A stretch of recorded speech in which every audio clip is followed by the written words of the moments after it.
Bonjour et bienvenue à Gourmet, the channel where I cook my way through all the cookbooks I own and have never used. This week, we are still working with Mastering the Art of French Cooking, where we'll be making Coq Au Vin, or chicken and red wine sauce. This is something I have I've never made this version before. I've made a different version. So that's why I wanted to try it, just because I think it'll be interesting. I've already got some of the prep started. Not really, but just some extra things that were suggested that were other recipes that I only slightly follow. So, yeah, let's get started. To start, we are going to boil some bacon in water. um, it's a 3 to 4 ounce chunk of lean bacon that we're going to cut into lardons. So I'm just using some previously frozen bacon I had in my freezer. I don't really know how much 3 to 4 ounces is, but can you have too much bacon? I don't really know. But I'm gonna call this what we maybe want. Not a clue. Um, I'm just gonna I'm gonna cut it in half because my cutting board's faced the wrong way, but I think everything's kind of in frame right now, so we're trying something slightly different with this angle. But I'm just slicing through. It says 1/4 inch. I don't really know how big that is. I mean, you guys have seen the channel already. It's not like I'm great at measuring things. So this is what I'm going to call done. I'm going to go ahead and put them in my pot. I know the pot is dirty. That's because we were using it for other things earlier, like mushrooms and onions. I'm going to give my hands a quick wash. We have our bacon in the pan. And now we're going to add 2 quarts of water, which is not really what I have. That's probably like a quart of water. I guess I'll go get more. I'm just filling up a cup. And I figured this is almost like a 4-quart Dutch oven, so if I fill it halfway, that's about it. But we are simmering for 10 minutes in 2 cups of cold, or in 2 quarts of water, and then we're gonna rinse this in cold water and dry the bacon. So we've lost some audio here because, admittedly, my phone that I film with fell into the boiling bacon. So the audio, I think there's another clip in here that I'll have to do some voiceover for, but here we are. We just went ahead, we strained our boiled bacon, and now we're going to fry it in some butter until lightly golden brown, so just a couple of minutes, and then we'll set it aside. Yeah, this bacon is devoid of all salt, so if you want salt, don't do this step. I thought it was kind of interesting. I've never done bacon this way, but yeah, here we go. Okay, so we've got our bacon set off to the side here. We have this hot bacon grease, but I think it will be delicious. What I'm gonna do now is, can you see? Yeah, okay. So I just grabbed this from inside the kitchen, but this is kind of like a half chicken. We needed this has a frying chicken. What that means, but we needed a 2 or 3 pound cut up frying chicken.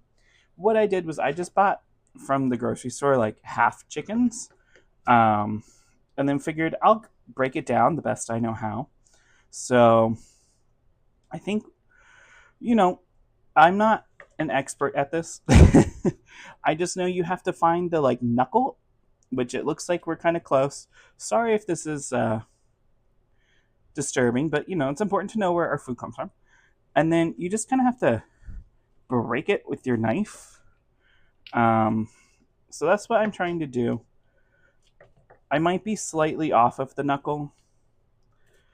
I'm not I'm not great at this. It would have been easier to buy this in pieces, but let me tell you, this was cheap. This was like $6 for quite a bit. There we go. So here we have a chicken leg. I'm just going to set that to the back there. And then this I'm going to actually leave intact and set that to the side. And then I'm going to go get the other one. And the recipe doesn't specify bone-in, but I did do some Googling. And most things said that you wanted the bone-in chicken. And bone-in, of course, adds a lot more flavor. So that's why we're doing it this way. And we're just gonna... There we go. There's our leg. There's our breast. I'm gonna set that here. I'm gonna kind of bring this guy over just because we're doing these a little bit at a time. I'm gonna dry this off without getting chicken everywhere, hopefully. And dry this guy off. We'll take this, dry this guy.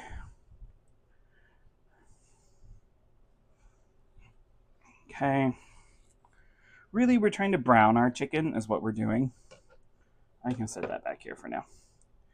And perfect. We're just going to put it skin side down on that guy. This guy will sit there. And then we'll cook these until they get brown, flip, and brown again. So here is the other clip that I lost some audio on. I'm just going to blame that on the fall and the bacon grease. But here we are. We're just going to salt and pepper our chicken now that they have browned on both sides. Because my chicken doesn't all fit in one layer on the pan, I am just going to layer it. So that means I'm going to salt and pepper again, just so that everything is evenly coated. And then what we'll do is we'll take our cooked bacon and then add that into the pan, and we'll cook these for about 10 minutes, flipping once halfway through, and we are going to cover them. So that's where we are. Sorry about the audio, but thankfully the phone still works, even though it fell in boiling bacon water. So, I guess Apple products aren't so bad. Here we are. It's been 10 minutes. We've rearranged the chicken to a better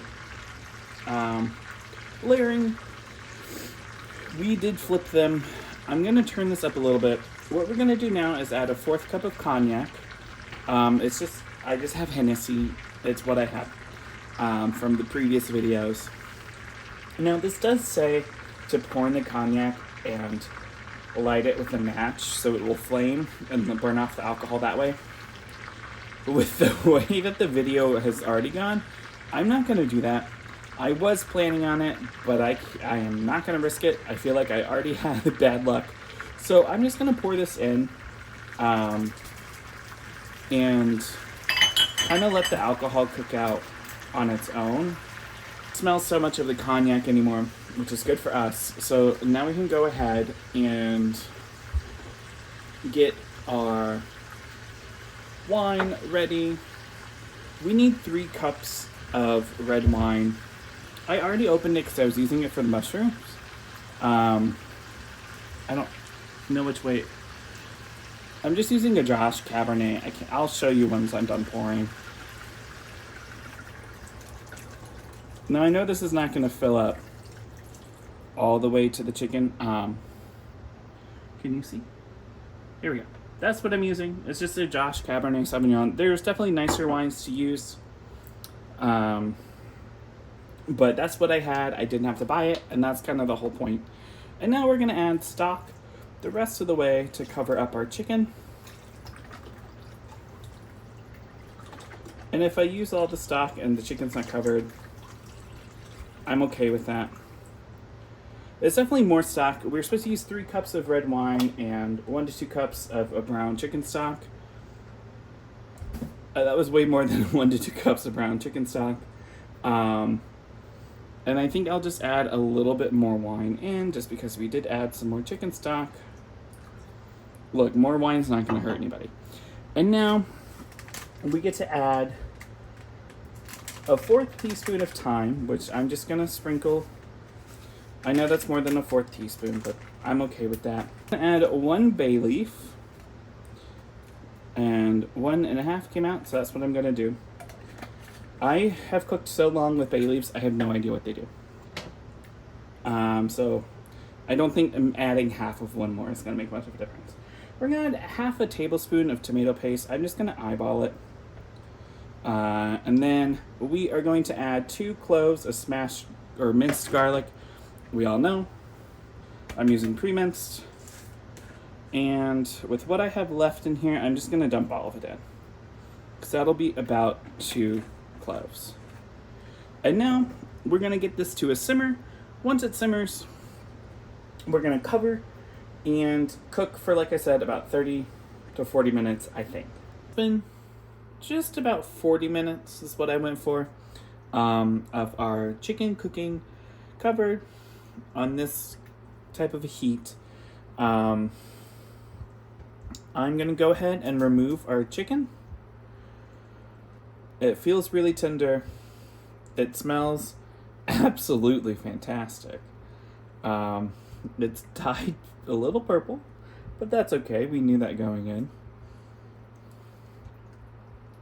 I'm just gonna set these guys to the side back here. Let me get some of the garlic off of this one. What a weird pattern. Oh well.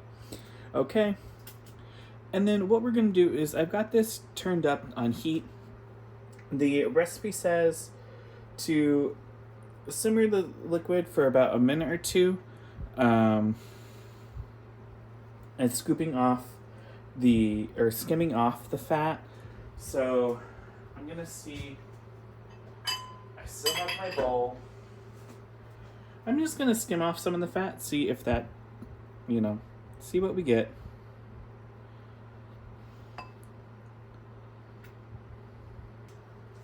Now we let that boil. And we're just trying to reduce this quite a bit. So we're going to let this boil for a little while, just because we have more liquid in here than I think the recipe really called for. So we've let this cook down for a little while. What I'm going to do is keep it cooking for a little bit longer. But I've got this bowl here. I've got about 3 tablespoons of flour and 2 tablespoons of butter. And we're just going to try to mash this into a paste. I don't know how successful we'll be, but it's softened butter with the flour. And what we're doing is we're just going to make this like a thickening agent for our sauce that we have. This is definitely coming together better than I thought. I wasn't really sure about this step. There's definitely been between the bacon and this step, I wasn't really sure what the exact recipe of this was going to be. But I think we're doing good. I'm just going to try to get this a little more combined into one lump mass. But this might be as good as we get it. And then what I'm going to do is we're just going to dump this in here. Set this to the side. And I'm just going to start whisking. And like I said, the whole point of this is to get this in and thicken up our sauce. I think we're going to have to whisk quite a bit. I don't want it to cook, but I definitely see some spots that are not whisking all the way. So this will be interesting. I might turn the heat up just slightly. You can see we definitely have big chunks of it, so I'm going to keep going. Hopefully get these more incorporated. And maybe as it cooks, as it gets hot, the butter will melt more. I don't really know. We're just trying. I keep feeling that there's definitely one big chunk in here. I'm sure you guys can see it too. But we're just gonna keep whisking away.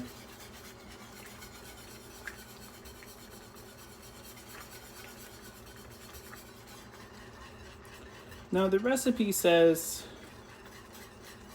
to bring to a simmer once this is beaten in. Oops. I don't know how long, like I said, we definitely have some clumps, right? I don't know if I'm going to be able to get all of those out the way that I'm doing it. It doesn't feel like it, but it feels like we got the big ones. I can definitely feel that it's getting a little thicker. I don't know if it necessarily looks like it is, but it feels like it is. And we're supposed to simmer this. We're supposed to bring this back to a simmer until the sauce is thick enough to coat the back of a spoon.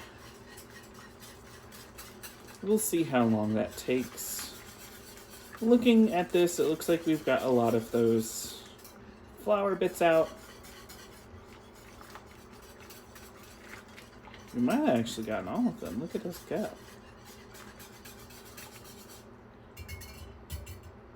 Set that to the side. And then let this kind of simmer for a little while. Just a couple minutes. In the meantime, I'm going to go ahead and get the dish ready for our chicken. So we've just finished. Our sauce is nice and thick. I went ahead and plated it like the suggestion. I've just got 2 of the drumsticks on here.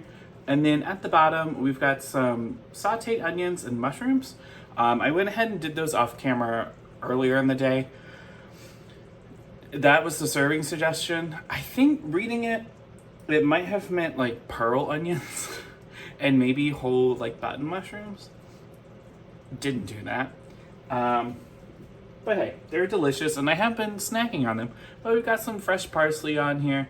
I know it's a weird lighting, so it's not picking up the best, but it looks delicious. It's very brown. I'll give you that. But let us see if we can... How tender is this chicken gonna be? Okay, we're getting somewhere. We got some. Definitely not the easiest to eat upright, but here we go. So this is our bite. I guess if my face wasn't in it. Just chicken. I'm gonna add a mushroom to it.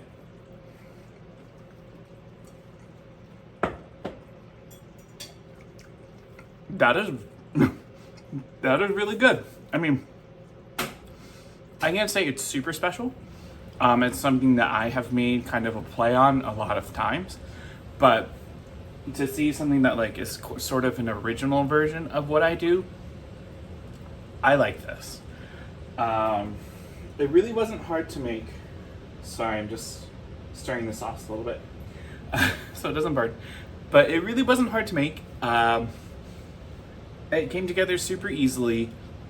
I didn't have any problems with the recipe. You know, the camera fell in the water, but hey. Yeah, I liked this one. I think I give it a 9.